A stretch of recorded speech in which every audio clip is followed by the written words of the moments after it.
Most of the times you hear me talk on issues that pertain to humanities. First of all, I'm a human being, and when issues that concerns us as human beings, we are supposed to air our own views on how we feel.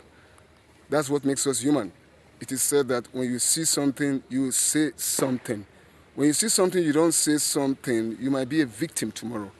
You understand? So you first of all, you haven't created, as a human being, to add your voice to whatever is happening around your vicinity. That's why you are human, because you have a record that you are a citizen of this country in heaven, and also have a record of you are a citizen of earth.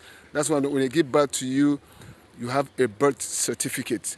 So it's a slogan that says that when you see something, you say something. That is your right as a human being. You must express it.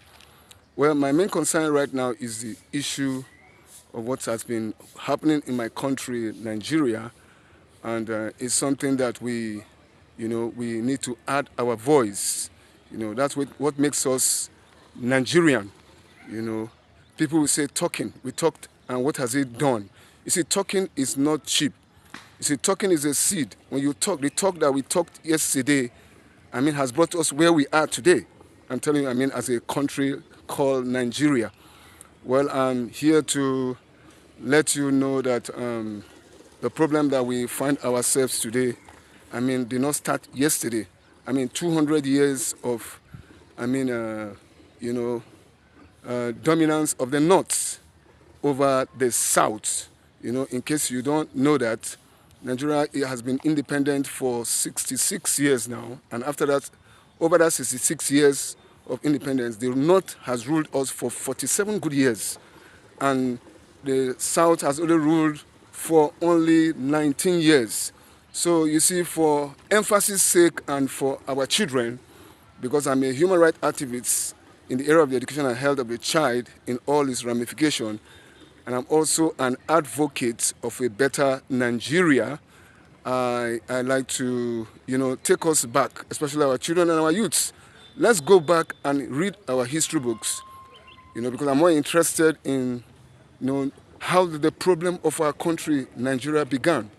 Because if you don't know where the problem began from, then you can't know the solution to it. Everything that you see that happens on earth started from somewhere.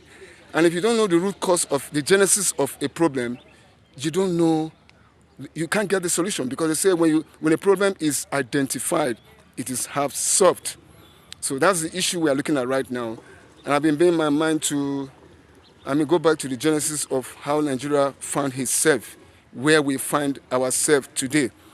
If you have listened to me very well in the time past, I've always said that the problem of Nigeria is a tripartite problem. What do I mean by tripartite? It's in 3 dimensions. Number one, we, the citizens of Nigeria, are a problem to this country. Nigeria as a country is not a problem. Nigeria is blessed in both natural and human resource. So Nigeria as a country is not a problem. The problem is the Nigerians living in Nigeria.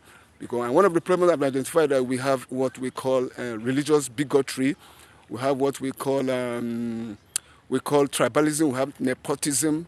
We have nepotism. You name it. All the vices that has kept us where we are. Just imagine, a northern man will not accept an Igbo man to be on the seat, because in case you don't know, the leadership of this country started from the north. It started from the north. And Yoruba man cannot tolerate an Igbo man. So it has been the problem that we have in this country. That's one dimension. Number two, the problem of this country again is in the governance. The leadership of the country. You see, how can you imagine leadership started in the north? Remember, Sokoto to be precise. I will come there. I actually want to look at a tribe called the Hausa people.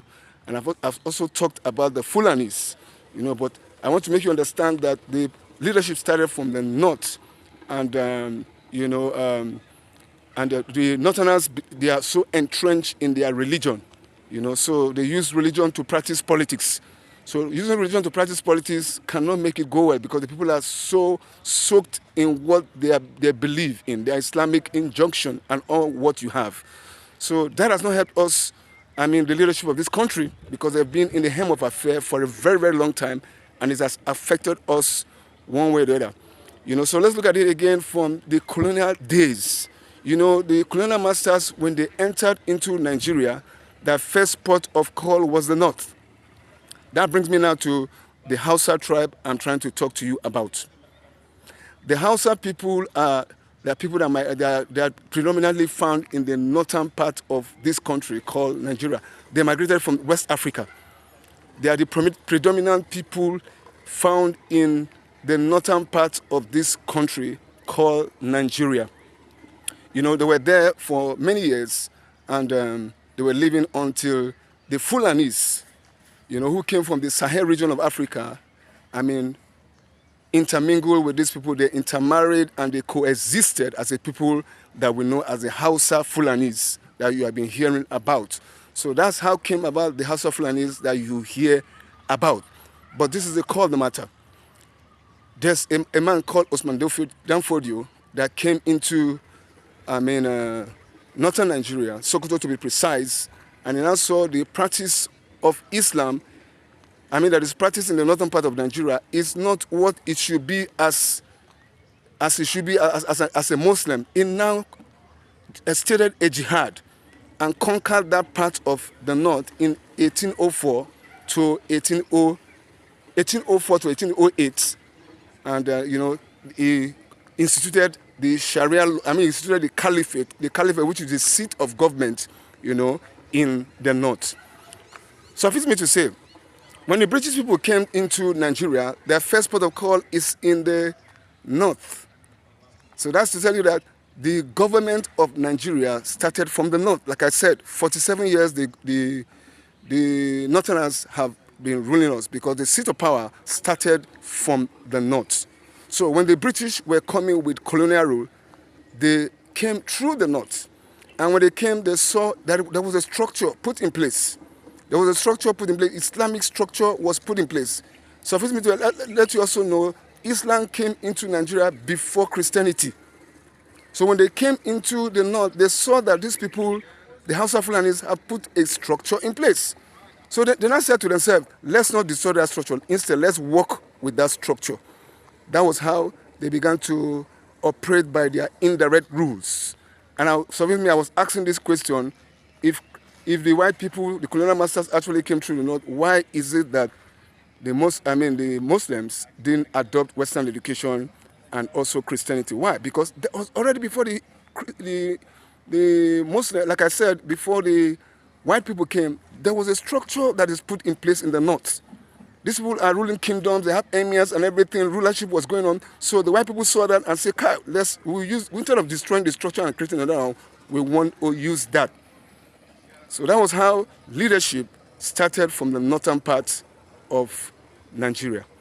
So you see, the Hausas are predominantly, Muslims, and they are farmers. So one thing I wanted to look at there is that the Fulanis came from the Sahel region of Africa, and they mixed with the Hausas.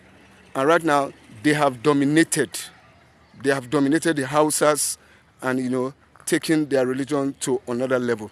So if you look at it very well, that is the crux of the matter of what we are facing in Nigeria today.